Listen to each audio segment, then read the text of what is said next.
Hello, friends. Today we have a very special guest for the fourth episode of the Creative Strategy podcast.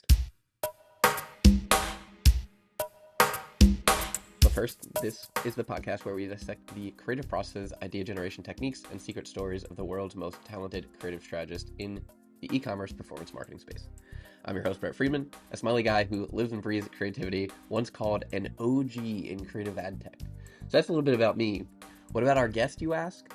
Well, Jake Mehani is a living, breathing original gangster of the Facebook advertising industry. He's one of the very first advertisers on the platform when it launched way back in 2014.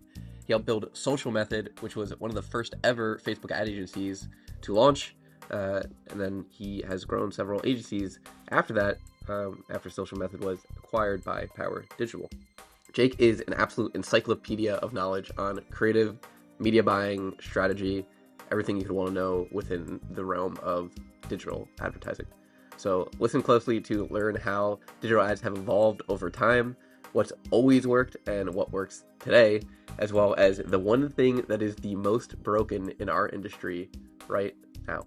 Here's Jake Mehani and his journey as a veteran Facebook advertiser. Welcome, Jake, to the podcast. Thank you for coming on. Thank you If for you having would, me.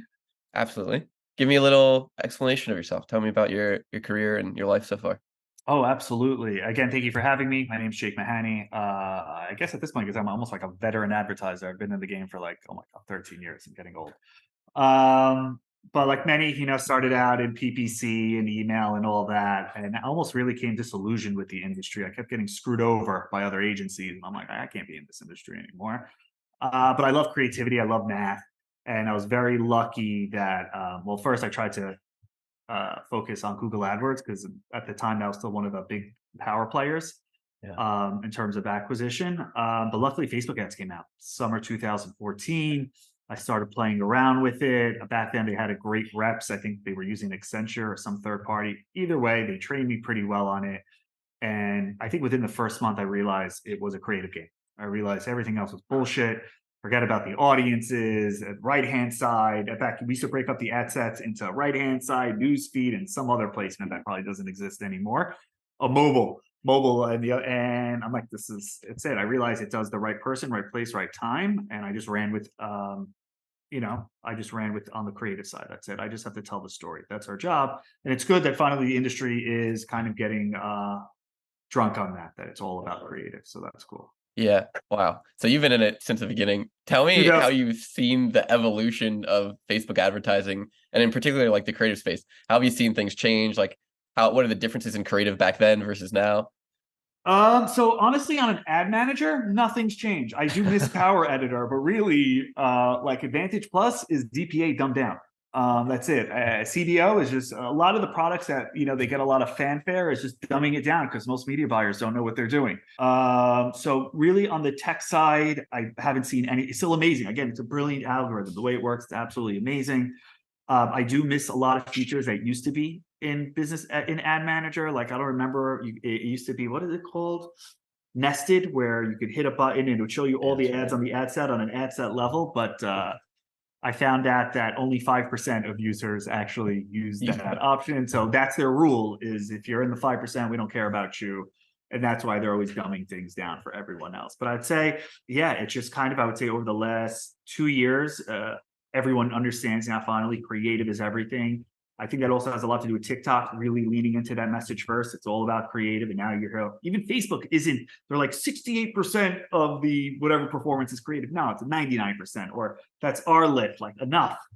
So I think that's been the big change in the industry, and how it's just easier to get footage in a way from, you have all these third party sources or working with customers. But now new challenges are very much, I would say they're just coming to the forefront. That creative strategist, right? Who's analyzing the creative? How do we come up with more?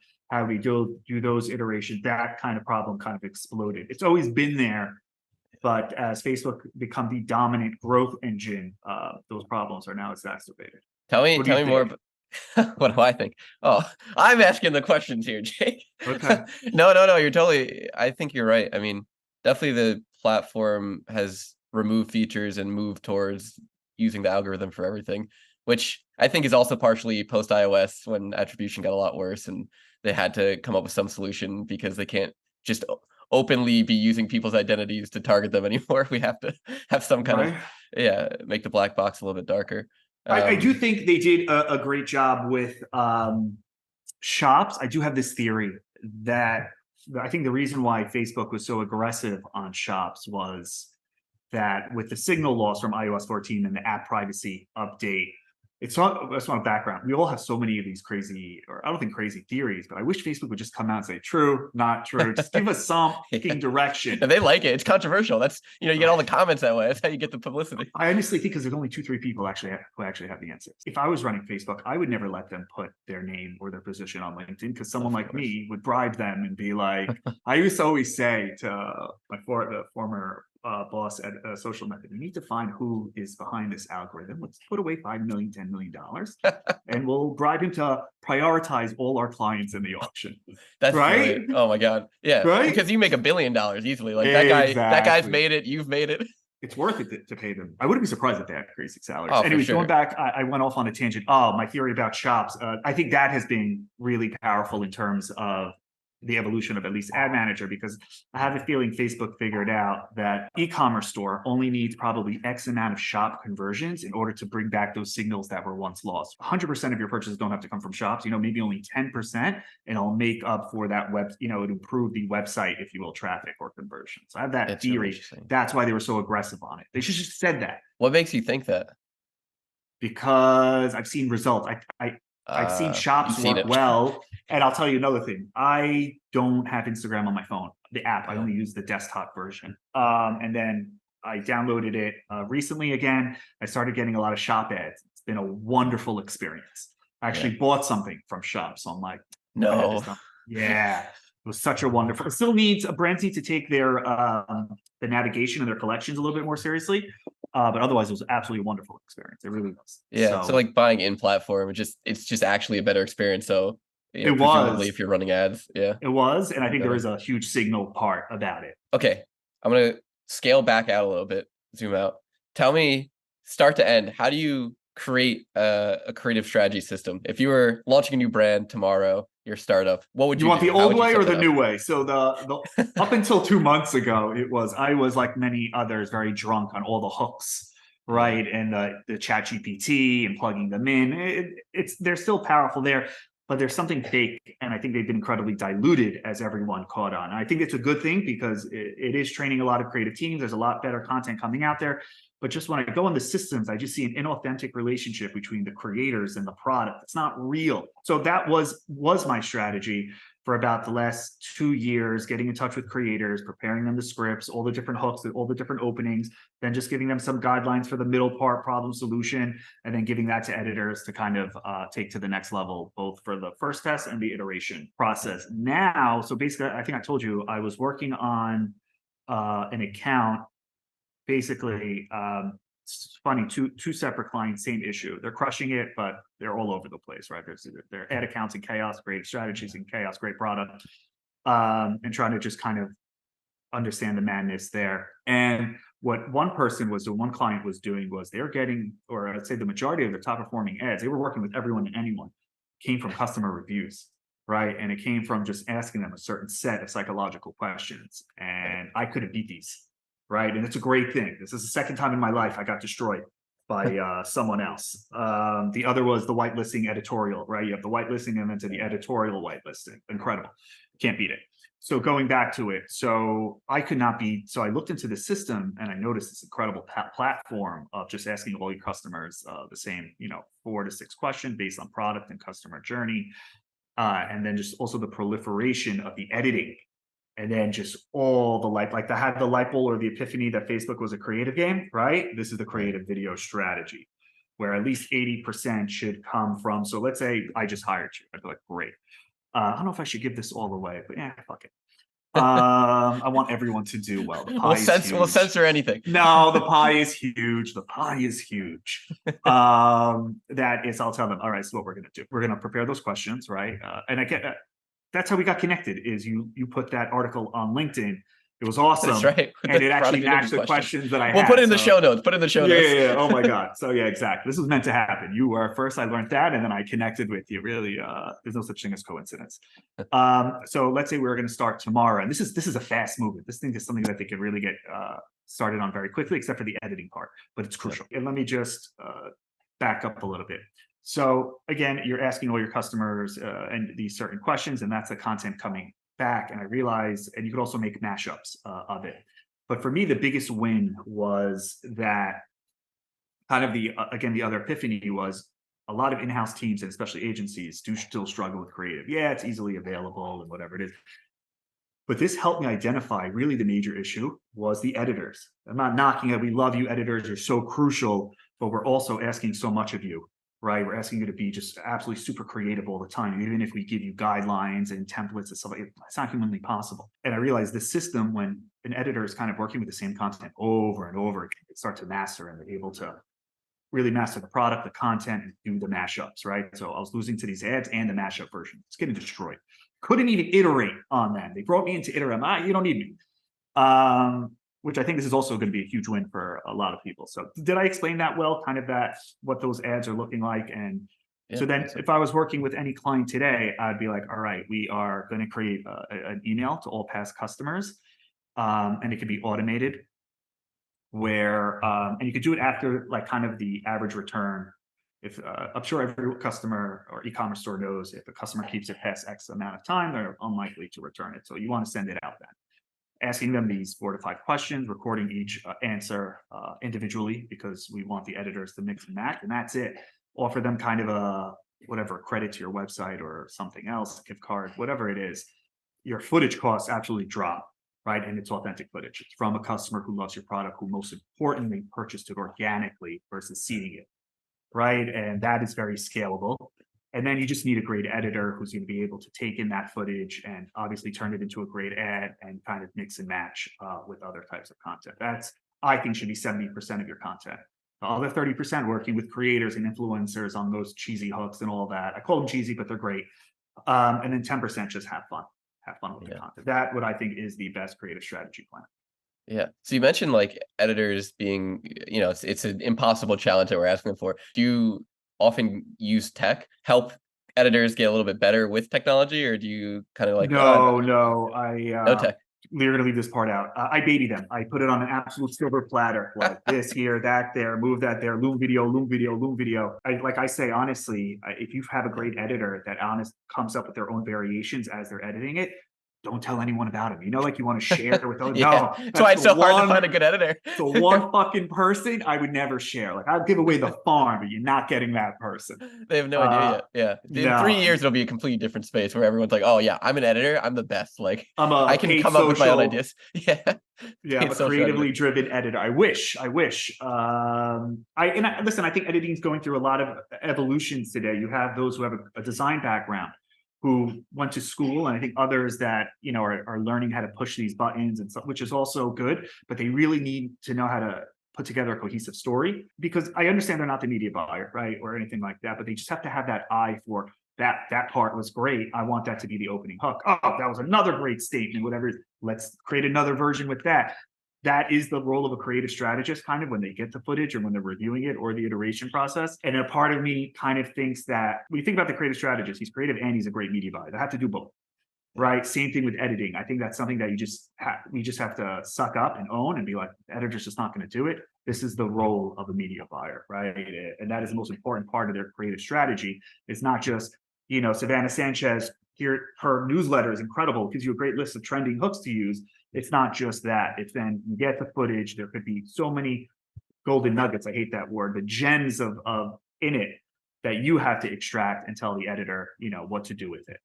Yeah, no, it's a good point. I think especially with you were mentioning earlier how like hooks everyone's on that kind of trend of like let's have really good hooks. But if you look at attention and interest metrics, there's no real correlations with Facebook metrics, but I've had the general sense that something with a really, really high attention, it's almost just like a top of funnel play, because oftentimes you don't actually see the click-through rate or the purchase on the back end, because you're getting this audience that might not be actually interested in your product. It's just a really good hook. So they're stopping and watching the video, but it's actually not the audience that you need, right? And so I think interviewing people you know the right message, right? You learn the message from the customers themselves, and when you put that in the creative, it's going to resonate with the correct people. So I think the real game in the next coming months and years is going to be combining hooks with CGC, like customer generated content, in a way that allows the messaging and the hook to get the exact right people and get the most of them at the same exact time.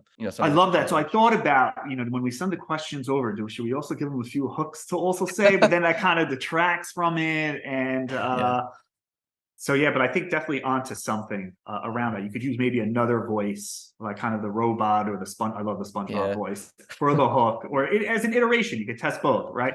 But again, I'm pretty now like drunk on customer, and they've always, when you think about the top ads, or even if you think about the founder ad, a lot of successful ads for businesses have been that founder, and I think they're tapping into the authenticity, the actual passion for the product is why they're so successful. Not that they're the actual founder of it; it's the authenticity. So like I'm just full on with customer what did you call customer generated content? Oh yeah, CGC. Yeah. CGC. I didn't make that up. Shout out to Taylor. I think he invented that. Maybe someone else. And it's much easier to implement because you're just giving them questions. You don't have to come up with a different playbook or script. Someone wants something. Oh, Jake, your scripts need working on. I'm like, go fuck yourself. Okay. They were kind of right though. They were right. They were right. On the topic of scripts, tell me like how you come up with ideas for ad content. I mean, outside of I'm the world's greatest plagiarizer. That's it. I copy. I copy. I really am talented at plagiarism. It's really like the reason I'm gloating about it because I take great pride and joy of the outcome of my plagiarism. So how do you find the right things to copy? There's a million ads out there. How do you go through Curiosity is one, but I guess I think it's something that maybe the industry doesn't want to admit. A lot of creative strategy, you're born with it. Yeah, that's it. I think that's one of those things. I have an eye, like you're scrolling. Oh, that's the perfect, that's it. That's a great message. That's a great hook. You just see it and you're like, yes, I love that. Like, I don't know if it's going to perform well or not, but if it got me, there's got to be something there. Yeah. So it's almost like a kind of empathy, right? Like you see it and you're like, oh, if it caught me, probably other people will be caught by the same thing. Like this probably is ego. Yeah. I guess it's ego or something like that. It's funny. Cool. Okay. Well, name a brand right now, and I want to dive in, and we'll just come up with some ad ideas on the spot.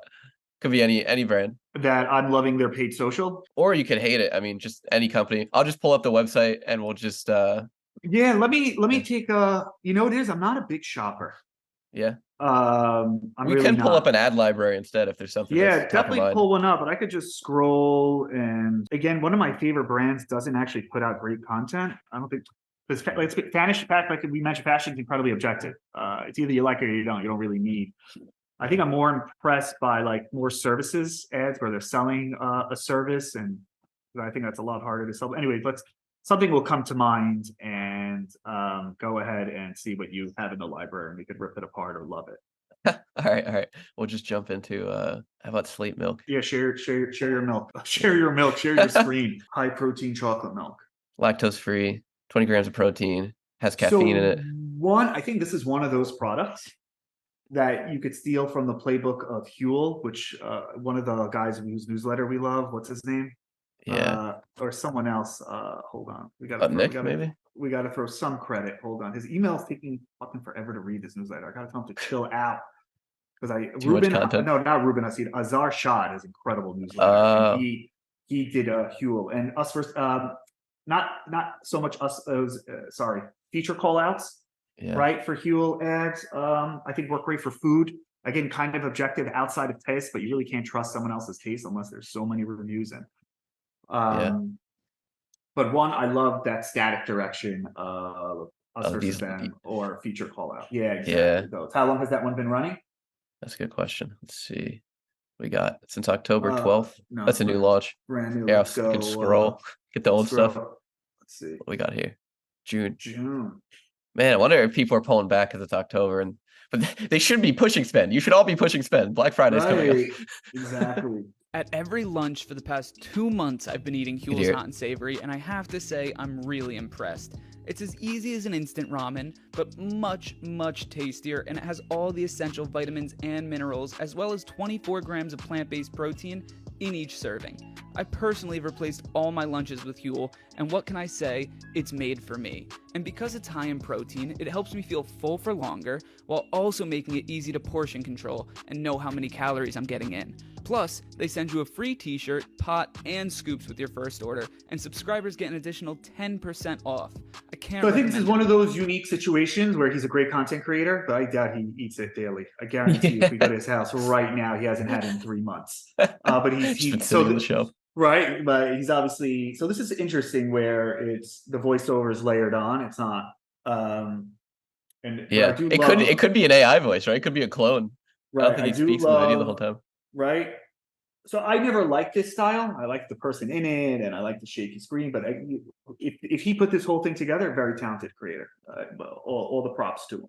He did a great job with the everything he said was spot on.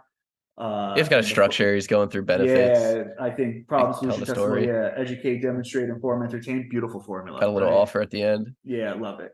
Obviously, when he's talking about the T-shirt, no one gives a shit about the T-shirt. Whoa, you think I don't want a Huel T-shirt? That'd be sick.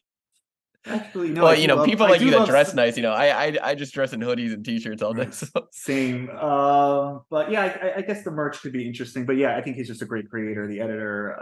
I think this was more science than content, if that makes sense. Yeah. If you're gonna iterate on this, how would you do it? Go start over. At every lunch for the past 2 months, I've been eating Huel's Hot and Savory, and I have to say I'm really impressed. One more time. It's as easy as At every lunch for the past 2 months, I've been eating Huel's Hot and Savory, and I have to say I'm really impressed. So the only thing I would have done differently is more. I think the opening voice, the hook is great. I would have showed the food though. They don't show the actual because it actually looks At every yummy. lunch. Oh yeah, it's just the packaging. For the past 2 months, I've been eating Huel's Hot and Savory. Like, where's the final product? Say I'm really impressed. It's as easy as an instant vitamin inches with Huel. Yeah, that's not bad. That looks great. Like seriously, that looks like barley soup or something like that. Yeah. I would have 19 seconds in. You're saying do it earlier. Yeah, that actually looks yummy. Now I'm interested in the product. Now I might buy it. Yeah, buying it off this sad demo. Because I thought Huel was just a protein powder this whole time. Anytime I see anything like that, it's protein. We have the leanest protein. Yeah, it's the bag. It's the shape of the bag too. Like that looks yummy. Branding. Yeah. Oh, yeah. So okay. So you would copy from someone else. Like who would you get inspiration from to make creative for Huel? I would look at other protein. I'm actually working with a protein brand, and I looked at Huel for a lot of inspiration. So you stay within the industry, like same niche. Yeah, there's also obviously I'm going to favor them incredible operation called Goldbelly. They ship America's best foods. Their content is more higher end, but they have a little bit of everything. And it's just crushes. Yeah. Food content like this that's like super well produced. Yeah, so and it's look at that. Amazing. Yes, I'll take. Oh, my favorite. Pitch drive. There you go. So they're pretty amazing at it, and it's not easy. But delicious. It's so hard to work with food companies like this because you have to nail the video. Like it probably took them 8 takes to get this to look as good as it does here. Yeah, they're a wonderful operation there. It's not easy to pull off what they pull off. I love that cake, the Halloween cake. Yeah, I actually shot it. No, the other one, this one. Yeah, that's awesome. That is, yeah. Wow. They work with a lot of great creators, also internally, externally. Yeah, cinematography is great. Like it's so funny because this is an industry, like food in particular. It's like the opposite of most performance marketing, where usually you want to have super dirty, kind of ugly looking things. And with food, you actually want it to look super, super nice because, you don't want to buy food that looks disgusting. Exactly. Scroll down. I want to see what else they're. See some of their older stuff. Nice. See what they've been running forever. Oh, that's what I worked on. Scroll up. I love that they're still running. Are they still running it? The one, keep going. Those are great. Right there. The one with scroll down to the right. Scroll down one more right there. Yeah. That was the green screen. He's actually found it. If you like chocolate. Oh, it's amazing. Yeah. So what was your process going through? Is this a creator that you hired? He's a great no, he is actually the founder of Goldbelly, and he's a wonderful personality. And I figured, listen, you already have content of the product and the website. Let's just do green screen of everything. right? Again, he's the great example of that customer type of getting it from that person who loves it. So yeah, some of our best ads were just him reviewing it.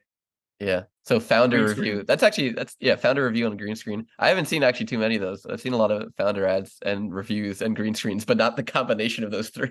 Yeah, oh, I love it, especially when they have so many different products that sometimes we can't get them in to do the filming. Just use the website or whatever footage we already have. It makes life so much easier. Yeah. So tell me more about how you like collect footage or get footage if you need content for something. So it's a combination of taking screenshots like we all do, right? Being curious, taking screenshots, and then just a bunch of newsletters. But I would say when it comes to protein's not easy. I'm actually a little afraid of that category, or I kind of put it in the supplements type of category because CPMs are out of control. I know people say, oh, CPMs don't really matter. Sometimes they do. They just make life a lot harder. Luckily, the partner that I'm working with has a unique, they're protein chips. So a little, I'm not competing with every other powder out there, but I do look to them because I think it's one of the most difficult to crack. And when they do, there's so much to learn from their creatives. Yeah. Tell me more about CPMs. So I think it is a little controversial. I actually think that CPMs do matter, right? Because to some extent, if you're paying $100 for 100 people to see, your ads versus 1,000 people to see your ads versus, $10, you get so many more chances to get a purchase. And even if people like to say when CPMs go up, you get more purchases, which is sometimes true. Like actually, we did a huge analysis of like all the data we had in the agency a couple of years ago, and we found literally no correlation between any metrics at all besides unique add to carts and purchases. And it was super mild relationship. So I think saying things just like CPMs going up and getting more purchases is probably not true, but having lower CPMs is obviously better just because you get more, people you get more bang for your buck. For less money. Exactly. So my only issue with higher an industry like jewelry tends to have very higher end jewelry. One is a high CPM just means obviously the audience you're targeting is extremely valuable. It's not a bad thing, right? They obviously have a high propensity for purchasing a product at this price point, and everyone wants to get in front of them. And you're competing with like the Swiffers and the Lululemons of the world, especially when it comes to for that female shopper. My issue with high CPMs is that leaves a very small margin of error. You do need higher click-through rates, right? Your ads really just have to be so much better than someone else who has, let's say, someone has a 50 versus someone has a 15 to 20. I still consider 20 high because I remember the $10 CPM days, or the $8 CPM. The golden era, right? I'll never forget. I did. I don't mind calling out this client, OrthoFeet. They had orthotic shoes. Yeah. This is 2016, maybe $5 like CPM or $10 CAC for $120 AOV. Wow. Incredible. Yeah. Oh my God, it's a dream. Can we go back? Right. Can we launch a company? No one was there. That's what the golden days of Facebook. I truly believe there was more buyers on the platform than there were advertisers. Yeah. So now that it's a saturated market, super competitive, obviously Facebook is an auction place. If you're a small brand, how do you take on, if you're in the female athleisure fashion space, how do you take on Lululemon with your creative? Great question. So I think really the way I view paid social and the power of Meta, and what I've realized over the last few years is whoever has the best ads actually can win market share. So if you are a young brand in any very competitive field, you just have to have a better ad than your competitor and you will destroy them. I think that's what kind of happened with, I don't know the women's undergarments industry. I don't know it at all, but I do know that, Victoria's Secret, we know aren't performing as well as they did. But if you look at their content versus all the other ads that are really speaking to women's language that they want to hear about today, they ate so much market share from them that I don't even think Victoria's Secret will be around much longer. So again, whoever has the best, and also same thing for the athleisure space, I think Lululemon is amazing. They'll be fine. And again, I haven't even looked at Victoria's Secret stock. They could be doing amazing. And I thought it was hilarious. I was like, Jake's just scrolling through Victoria's Secret ads. But just, whoever has the best ads can actually win market share. Yeah. And when you say best, like, to you, what means best? Is it like resonates most with the audience? Is it like it's profitable. Something about the creative? It's profitable and you're scaling and you're able to spend money on it. But I do think we might be entering an interesting year in paid social where there are less players, right? As so many brands got lost funding and will go under when you're in a no longer zero interest rate economy, right? What does that look like for the auction, right? Are there going to be less players, but the players who are there now get to spend so much more money and grow their businesses?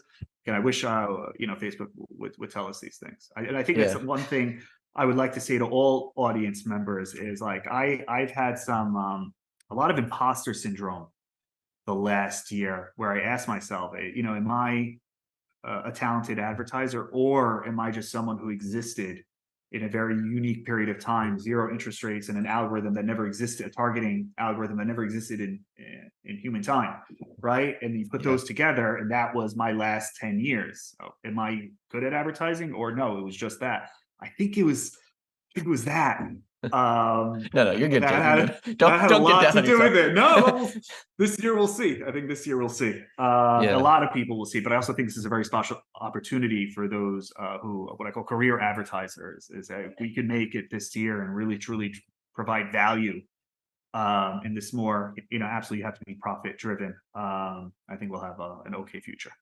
Yeah, it's a really good point that just we were definitely in unprecedented times for the past decade. I mean, not just in advertising. I mean, with e-commerce, Shopify, growing and all these extra brands launching, and it wasn't a crowded Meta. space. It was Meta. It was zero interest rate, right? Is one. All these brands getting insane funding as investors look for alternative gains, and then you had this targeting algorithm that never existed before.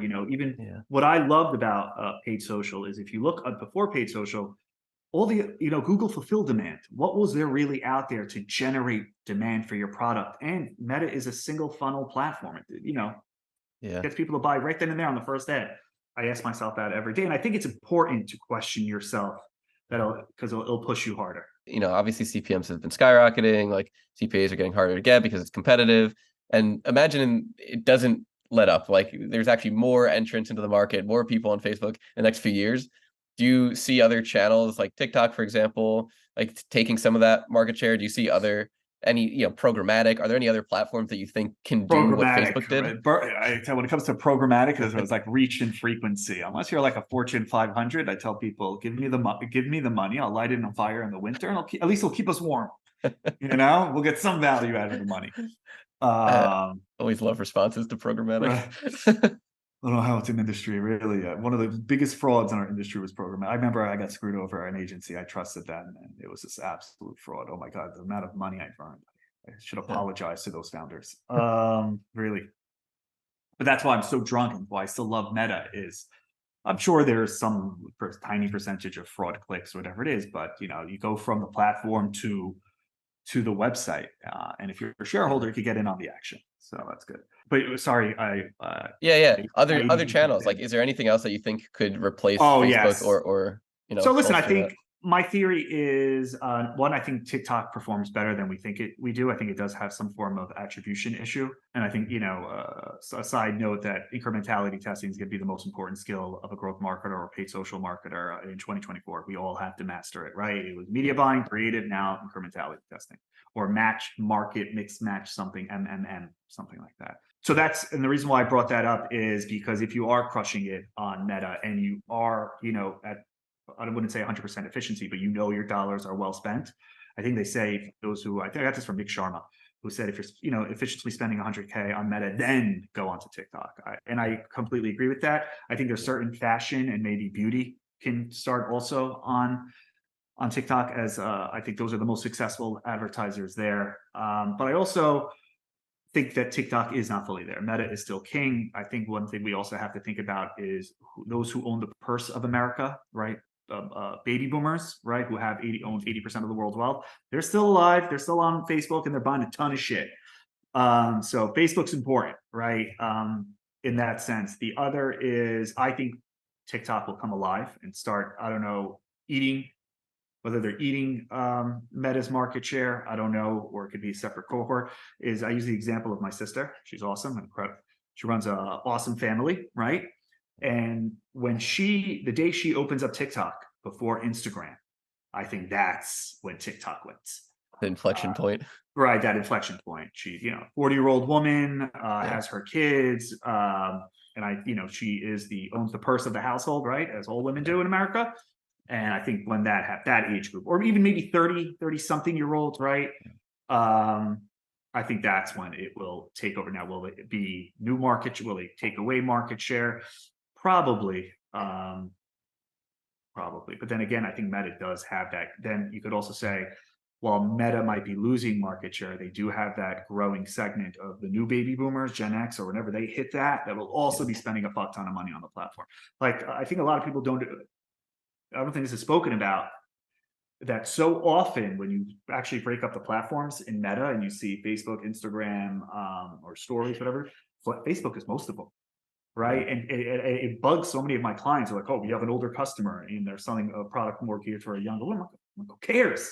They're buying it, and start creating product for them, for this older. That was my thought too. Yeah. Maybe right? just serve this underserved audience that's buying your product. Exactly. But then they're like, it's a, they say it could be dangerous because they'll die off. I'm like, all right, the next people come in and buy it.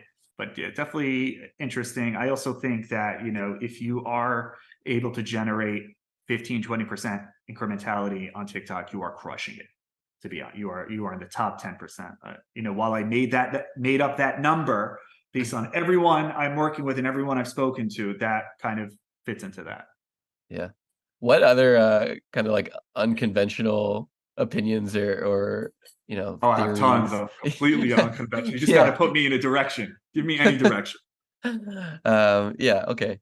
Tell me about creative. Like, what's something that's super unconventional that you like to do that most people aren't doing? I think I had a little bit of a head start on creative analysis, but I think Motion, that reporting platform, is doing a great job of educating the industry. It's just breaking up creative into 4 parts, right? The stop rate, the middle part, click-through rate, and then conversion, which has always kind of been there, but really analyzing it from this and then being able to make decisions based off that has really made the creative analysis and iteration process so much easier.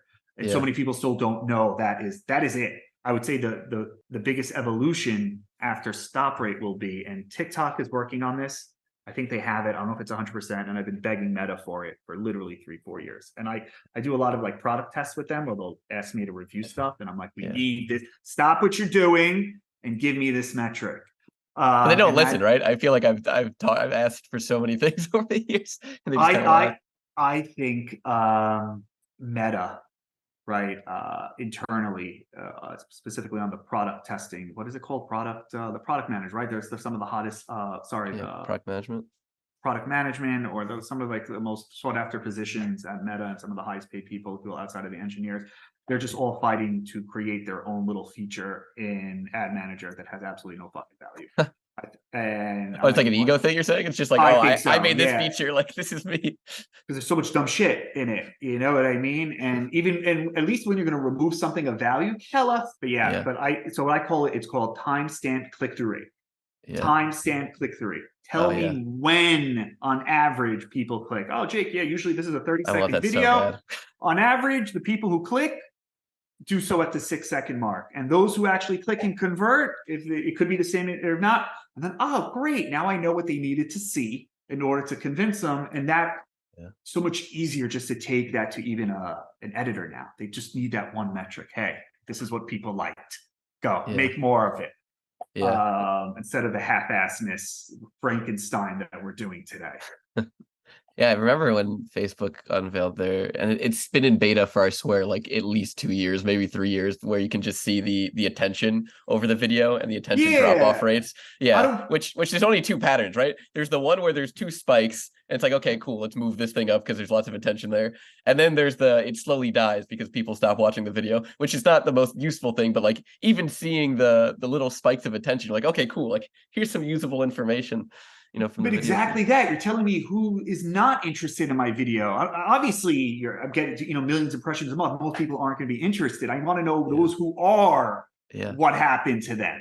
What did they do? And I just timestamp click-through rate. The data is there. Like, why? Right. It should be easy to track that. Yeah, like back end. It's like, there. They clicked 5 seconds in. Cool. Thanks. Someone just do the math for it's just not available. But it's in the system. We should build this product. It's like a super simple integration. We'll charge like $10 million a month because everyone wants it. TikTok's doing it with their video insights tool. It's absolutely amazing, but it's limited to 100 clicks. So I think so what I've been told is proceed with caution. Because is there a statistical significance with 100 clicks? I don't know, but it doesn't matter. I think the direction it gives us, even if it's 50% off, is probably the most powerful we have today. Yeah. It's So interesting that TikTok's features set has evolved so rapidly. Like every 2, 3 weeks, they're launching another product. I'm just I like, why can't Facebook be like this? Like we would have. they were. I think they got out of. I guess they poached certain engineers. I'm guessing they got Yeah. those engineers because TikTok, Oh, that's a Meta good point. was like that back in the day. Yeah. Listen, I'm going to shit on Meta. So let's shit on Meta a little bit. I'm not going to go after the reps because everyone already knows, but I almost feel like Meta, even Zuck. I love Zuck. I would love to meet Zuck. I have tremendous, absolute respect for Zuck. I think one thing that's not spoken about, one of his greatest accomplishments, is the amount of jobs he's created in America. When you think about it, everyone has a social media manager, paid social, all those jobs because of him. Really, probably created the most jobs the last 20, 30 years. But I feel like they're almost embarrassed of ad manager, the way they treat it. Like it's so there's a I think an Arabic saying, it's called aragos, like chaos or something, like so like embarrassed. Are you embarrassed that this is how you make your money? I also feel like Google's kind of embarrassed that Google search is how they make their money. No, you should be proud of this. This is incredible. It supports so much. It's so disappointing. So I get it. There's going to be hundreds of bugs in the platforms. There's billions of people using it, but just what happened the last 2, 3 years? Like, oh, right. Is it the goggles? Right. They're going after that. Is that it? Hey, VR is awesome. I think that's the future. Oh, I don't think advertising on there is going to be a completely different world, but you know what? It's the same thing with blockchain and NFTs. I'm sure it's the future. It's not right now. Just help me with right now. I'll jump on it. Once it's like, yes, it's working. Yeah, we can make money on this. I'm on board. Yeah. But I just get that feeling they're just not proud of this is how they make their money. What, you should embarrass that this is we make money off of our ads. Yeah. Like, yeah. I don't know. So that's my theory there. And maybe it just doesn't get the attention of talent. I have, again, a few other colleagues, former Facebook, that are still in touch with the company. And they say they've caught on. They've realized that, they've kind of dropped the ball lately and they're getting back onto it. So that's good to know. That's what competition does, right? They're like, oh, TikTok's starting to eat our lunch. Better step up. Yeah, I think it's that. I think maybe they, could be, you could say they overhired, or the culling of, they got rid of certain amount of talent now, I even heard at certain points, like there was people at Facebook who literally had nothing to do. Like they would get just literally sitting there doing nothing. They got assigned to no projects, right? And getting like 600-700K a year. Yeah, exactly. Sounds like a dream. Again, I think lots of us have a love-hate relationship with Meta. We love it. Thank you for giving us such a great career. But really, like, listen to us. Just listen. We have great feedback for you. Yeah. Talk to me a little more. So you mentioned like that feeling of embarrassment that Facebook has. I know a lot of people in our industry who are advertising on Facebook and make their money that way have that same feeling of like, oh, I'm embarrassed that this is what I do for a living. Yeah, can you give me like a little motivational speak for these people? No, I walk into a room. I'm a Facebook assassin for hire. Come on, who wants to talk? Everyone raises their hands because they're all running Facebook ads. Right. I didn't know. Really, I never tell me. Now you tell me more about that. I can't imagine people who are embarrassed that they're in paid social. Yeah, I think there's this feeling of, and maybe it's a little bit associated with the type of products that you work on. I mean, I think obviously if you're working for nonprofits and helping them grow, it might feel a little better. I think a lot of people have this sense, especially younger people, that advertising on Facebook is almost like pushing people's products and the products aren't worth anything, like they're harmful to the environment. There's lots of plastic and things, which is interesting because I think actually most digital native e-com brands are usually super environmentally friendly and sustainable and all that. But I think there's still that kind of feeling of like, oh, we're pushing things on people that they don't actually want. Then go become a socialist. Move to Venezuela. That was a little harsh. I didn't need to go that far, but like then leave the industry. We sell things that people don't need. That's us. We love tech.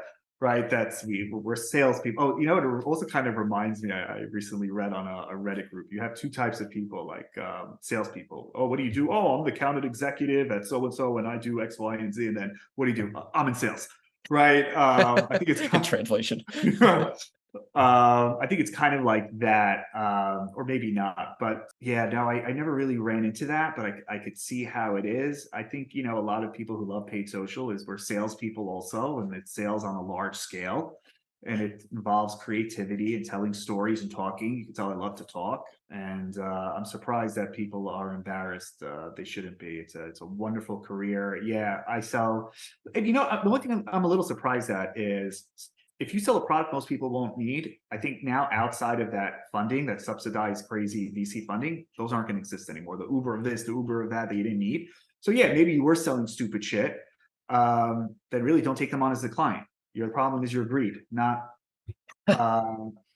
right, which is no fault to you. I shouldn't even say that. Yeah. Problems, it's okay to be greedy. The other was like Shein, right? Yeah, Like Shein, yeah. They're destroying the worth. H&M, we all know. It's more the fashion industry. Don't blame some other product. Yeah, I mean, it's true. Yeah, fast fashion. And I mean, the irony of that is that the market has always been overcharging for clothing, and their only innovation was just not overcharge, just taking the like dirt cheap cost that they use, but it just incentivizes to push the price down further. And now people who are working on those things, first of all, are getting paid nothing, and then they're making 10,000 of these things are going to get thrown out because they're threadbare, and we're just creating more and more trash. I would say the most but you know what, I will compliment on that in a second. You did bring up another good point. Shein, they could be the biggest advertiser right now. They're so aggressive on YouTube, on every platform. I can't imagine how much they're spending. I just find that interesting when you get blitzed by a company like that. Like usually you'll see it from various car insurance companies. This is just one fashion brand that is so aggressive. Yeah, what are like major frustrations that you have with the industry, or even things that you hear from clients? Like, what's the most common pain point in our industry? I would say it's two-part. There's a lot. So one, most agencies are shit. That's right. Most agencies are shit, and I'll tell you why. Most agencies are shit. Let's start off with boutique agencies are great, right? Someone who is very talented, let's say they worked at an agency, they start their own. Usually the first hires or the first 25, 30 people are incredible. You have that family, it's amazing. Usually, and if you're lucky to get into with an agency like that, awesome, absolutely awesome. Very lucky. As it grows, right, the quality diminishes, which we'll talk about. And eventually, whenever there's any agency, if you're looking to hire an agency, these are what you have to look out for. This is an important part, is any agency's reputation is made up of X percentage of employees. That's it. It could be a 500-person agency, maybe only 5-10% are actually talented. If they're not on your account, you're fucked. That's number one. Number two, which you really have to be careful for. Let's say you get that talented team, but do they have time for you? They don't have time for you, you're fucked. So that's a big problem with the agency world, and this is the major. When you think of any other high profit margin service industry, there is usually a barrier to entry. So this might be a little bit of an extreme example, but I like it. Look at medicine, look at law, look at anything like that. You need a degree, you need a pretty serious degree to get involved, and they enjoy those awesome margins. Advertising, there is no barrier to entry. You get interns, all right? And I've actually seen, you hear like, oh yeah, at agencies, it's really the interns doing the work. I've seen it. Oh my God, it's so embarrassing. Like, what are you doing? I'm all about enabling, people, right? Yeah, but it's really crazy. It's like, so that's one of the issues. Most agencies are shit for those reasons. Okay. Yeah. And most people don't know better. And I think when it comes to performance marketing, don't even touch the big guys.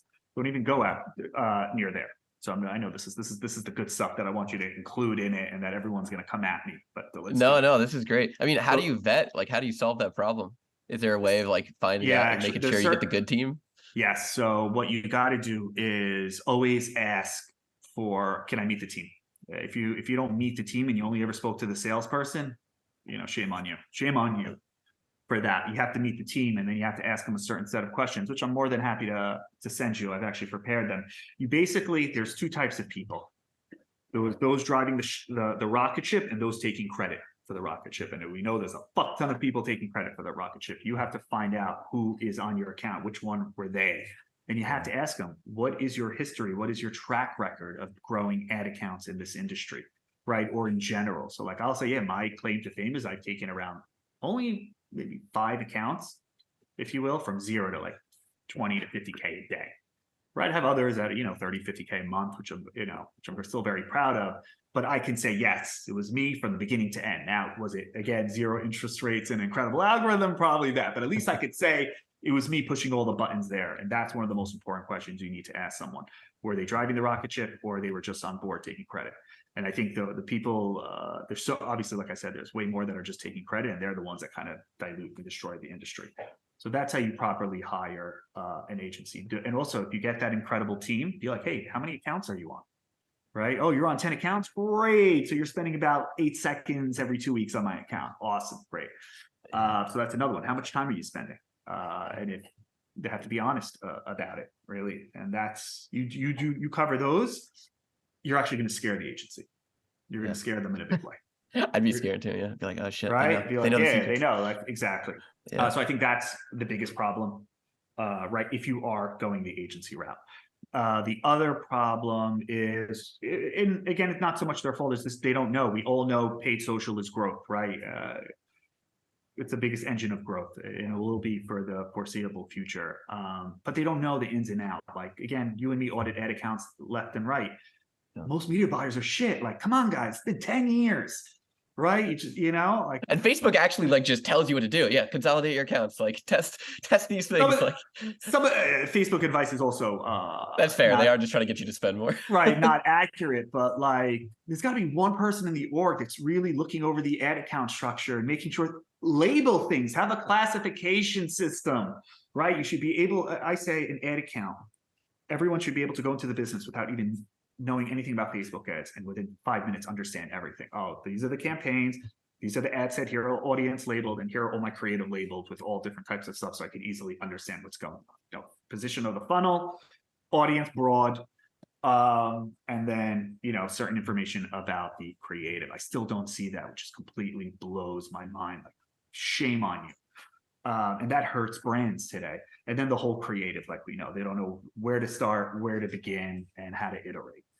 I think you think about most agencies drop the ball. I think what was awesome about paid social was it's anything to be successful. It's anything but set it and forget it. So for most agencies that love set it and forget it, they were never going to be successful at paid social. Number one.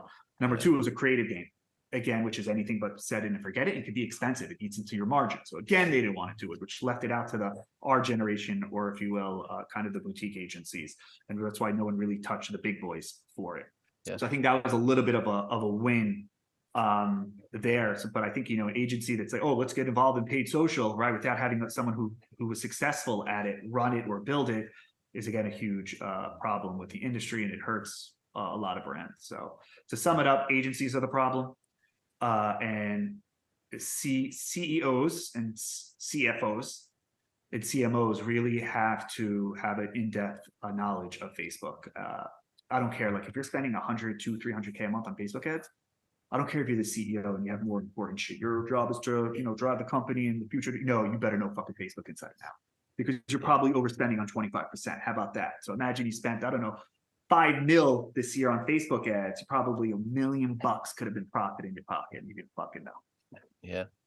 So I've been asking everyone that I've spoken to so far, which is only 3 people, but I've been asking them this same question. So I'm going to ask you, I'm going to ask you their questions. What question do you have that you would want to ask other Facebook advertisers, other creative strategists? What do you want to know from them? I would love to know all their processes, like how they do things. I'd love to learn. I want to know, what do you know that I don't? Cool. I want to know everything that you know. And I think our industry does an incredible job of sharing, right? I think we all know that we're in this together, and the pie is massive. I think that is something very special about, at least what I've seen, is a lot of people are willing to share. Are they giving away their best secret? I don't know, but probably. We all know it's a creative game. That's it. The algorithm does everything else.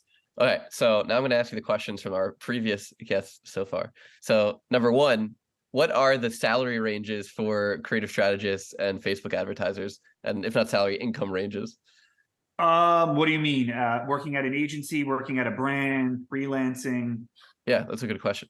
Good counter question. Just the full range. What's you think the minimum of someone who's running ads should be making, and what's the kind of top tier? So I would say that if you're just doing media buying today, just strictly media buying, there's another creative strategist on the team. This is so easy for me to do. Maybe that's why I'm devaluing what someone needs to be paid for it, if you will. But if you're really just doing media buying, 60K a year from what I see the standard in the industry. If you're doing tests, you have a great testing structure and all that kind of you're worth a lot more. I think a good creative strategist is a fucking unicorn. They could be minimum 175, 200. I think so many people don't understand the value of a great creative strategist, even at the agency level, right? Just to really do your best to train or find one. Like what I wanted to do in my previous agency when I was working there, and again, I thought they were fucking morons, is I just said, you're asking me to do all this other stupid shit for the client, right? And then I could only work with a few X amount of clients.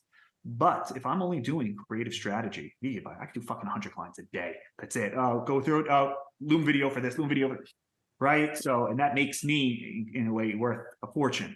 So I think a good creative strategist could be worth minimum, if they're like, they have a great process, whatever it is, minimum 175, 200. And then it goes up from there. And then if they want to freelance, the sky's the limit. Yeah. I love that. What do we need to stop talking about in creative strategy? Great. You know what? I think still the conversation's so new that we still need to drill everything home, even if it's seems very repetitive to you and me. I still think there's like, we go on LinkedIn, we see the same shit from the same people, but it's valuable. There could be that one new person who hasn't seen it, and it helps them tremendously. So that's what I've realized from that. We're not their market, if you will, for a lot of these posts that are out there. Yeah, that's a good point. How do we defeat the AI in the future? You know me, I love AI. I can love it. I'm lazy. I'm a plagiarizer. It's the greatest thing ever. I don't think there is, we don't need to defeat the AI. I think there's always going to be, I said this like 4 or 5 years ago at this point. I said this 2 years ago. Now it's like 4 or 5 years. Eventually Meta will get to the spot where it's just give us the ad. That's it. I don't, maybe there'll still be reach, and there'll probably just be reach campaigns, right? Maybe video views and conversion. And it'll just say, give us the ad. I think they'll be able to discern between new customers and returning customers and all that. So that is, I think, the most incredible part of AI and machine learning. I think in terms of content creation, which I know you know way more than me, the capabilities or understanding the capabilities of Midjourney and ChatGPT in terms of content creation. I think it's going to be incredible for statics within the next year or so. From what you showed me, it's like graphic designers might get the hit first, but then I still think there's an art of putting that together. I never forget, I saw one Midjourney prompt that was absolutely incredible, which had all this lighting configuration. I don't even know a camera. Like I'm a person that kind of just hit the press button. I never went beyond that, but you do crazy, amazing things. I still think there's an art there, but that art may not belong to a photographer, to a plagiarizer, figures it out over 6 months. And then I think, honestly, editing will continue to be a human element for a long time. I know there's other tools out there. No way AI can you can't understand sentiment. I don't think so. Right or wrong? I mean, it can. It's just that I think what we still need to figure out is the way to translate what sentiment means to a human. Right. We humans don't even know. How can we train an AI on it? Oh my God, great point. Just numbers right now. They're like, the sentiment's like an 8. It's like, But I guess it can read certain understanding facial expressions and stuff like that. But it's funny because that's where we need the most help is editing, right? Yeah. If it could, or maybe it can understand, hey, these are my top performing ads, and it pulls a consensus on that, and then based off of that, it kind of learns those, again, timestamp, click-through rate and stuff. We're just not feeding it enough data. Maybe in the next 6 months to a year, there is an AI platform that can analyze our top performing ads and with additional metrics. And then actually it can be used as a great editor to create a great editing program. I know you're already thinking, do it. I'm like, yeah, Jake, sign me up. Let's go get some money and do this. So yeah, I think it's going to be great for AI. And then listen, eventually, they won't need us anymore. But luckily, I still think I could sell products. So I'll sell the AI product that's going to do the marketing for That's you. right. It's only salesmen in the future. Right. That's it. So salesmen and CEOs. I think I'll be okay. I'll sell it. Yeah. Awesome. Well, it's been amazing. Do you have any media recommendations, books, courses, newsletters, anything that you really want? So I've been following this lady on this woman on LinkedIn, Sarah Levinger, and she got me into this book. Great. Absolutely, you can. Yeah, absolutely incredible. She really changed the way I think about marketing, just more of the Maslow hierarchy of needs, because I really don't believe in personas, if you will. I believe your product has a problem, so it provides a solution for a problem. But this is really changing the way I think about advertising. So I would definitely follow her and a bunch of others, but that was a big win for me, at least for 2024. It takes me like 6-7 years to get through a book, but I got through half of this one. That's how good it is. So that was a big one, is really just tapping into that. And again, when we create scripts or whatever it is, or questions, there's already this great psychology of human behavior when it comes to buying, and none of us are tapping into it and learning about it. We think of personas. This is my customer. You know what I mean? Yeah. Fuck you and your personas. It's jobs to be done, right? Like, there's like something that you're solving. Okay. Last two questions. I know I said 4, but I lied. This is too good. I'm just like, Jake has so much knowledge. Are there people that in your career, whether it's earlier on or even now, that you kind of look up to, or that you've watched and you've taken a lot of knowledge from, or learnings? Or Yes, I'm just trying to think how to wrap my head around that. I think more on personal growth, if you will. There's this brilliant, his name is Rabbi Lord Sachs. Unfortunately, he's no longer with us, but you got to listen to his podcast. It's just personal growth, not even outside of religion. Oh my God, what a giant. So definitely he's had definitely a big impact on me. Industry wide, listen, I'm very blessed. I have this great friend. His name's Ovadia Labaton. He is the founder of Perfect G. Wow, what a blessing in my life. I don't know what I deserved to have him there. And then I was very lucky at Social Method. Was the agency I joined a few years ago. The founder, Rob Jewell, took me under his wing and was incredible to me and a few others there. I definitely think, who else is a man? And then I'm not going to lie, just someone who I'm very impressed by. Gotta admit that Nick Sharma. I don't know when he sleeps, but just really, he's a real. It seems like he's the real deal. Actually, I lost to him. Someone hired me as an interim media buyer, and he was also working. I got my ass kicked. Wow, it's the realest recommendation you can give. Right? I personally lost to him. and I've been in the industry 13 years, and I know what I'm doing. Like, that's saying something. I got destroyed in a good way. And it was something. It was a strategy that I knew of and was successful in the past. I just kind of didn't. It was the editorial whitelisting and stuff like that. Just next level.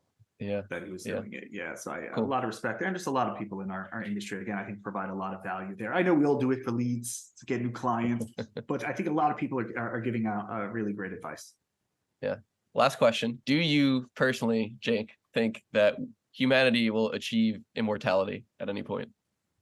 Ooh, yeah. So I definitely think that there will be an AI platform that will be able to replicate our personalities, right? AI machine learning, where it studies us for X amount of years and it's able to actually, and then does it count? And then one can even consider it's our soul, if you will, because it can evolve. If it evolves, does it become our soul? I don't know. Physically, I think we just die out eventually, right? But I think, yes, Jacob Mehani will live on forever.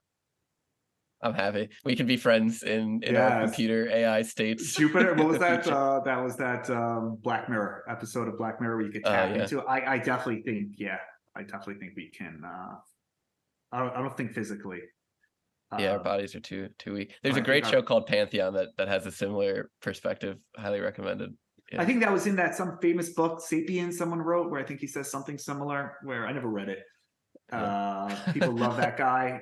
I remember my favorite part of *Sapiens* was him talking about how grain actually domesticated humans, because we were nomadic before we started planting and growing grains, and then we became domesticated. Like, we started having houses so we can tend to our grain, so we can like have like more and more agriculture. So it's more like the grain domesticated us versus us like domesticating the grain.